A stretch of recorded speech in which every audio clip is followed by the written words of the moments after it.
मलिया से फुलवा लइहा भंग गाछ से भंगिया बनिया से मिसरी बदमिया शिव गुरु के करी हा भजनमा आज अपने अंगनमा शिव गुरु के करी हा भजनमा आज अपने अंगनमा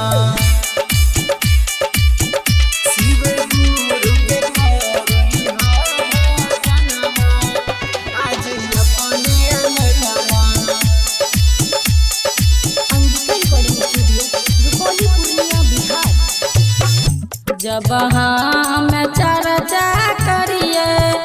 गाई तोर भजन गाँव टोला मार छे तनमा जब हम चर्चा करिए गाई तोर भजन गाँव टोला मार छे तनमा सुनी सुनी बरसे अपने अंगनमा सुनी सुनी बरसे नयनमा आज अपने अंगनमा करिले के शिष्या हमार भजनमा गाँव टोला सुनी सुनी तनमा नाम तोर लिखैलौ हमार शरणमा आज तोहरे अंगनमा शिव गुरु के करिले भजनमा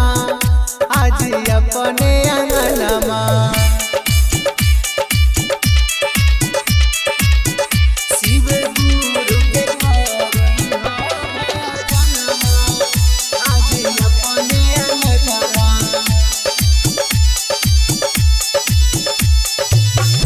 केयो बहिना दया मांगे केयो बहिना चर्चा केयो कर छै नमनमा केयो बहिना दया मांगे केयो बहिना चर्चा केयो कर छै नमनमा केयो कहे गायक बनबै बढ़िया आज अपने अंगनमा केयो कहे गायक बनबै बढ़िया आज अपने अंगनमा संजो बहिना दया मांगे बेबी बहिना चर्चा मीना बहिना करे छे नमनमा सीलम कहे गायक बनबै बढ़िया आज अपने अंगनमा रोशन कहे गायक बनबै बढ़िया आज अपने अंगनमा कहवा से फूलबा लेबै कहवा से भंगिया के पतिया मिसरी बदमिया कि न करबै भजनमा आज अपने अंगनमा कि न करबै भजनमा आज अपने अंगनमा मलिया से फुलवा लइहा भंग गाछ से भंगिया बनिया से मिसरी बदमिया शिव गुरु के करी हा भजनमा आज अपने अंगनमा शिव गुरु के करी हा भजनमा आज अपने अंगनमा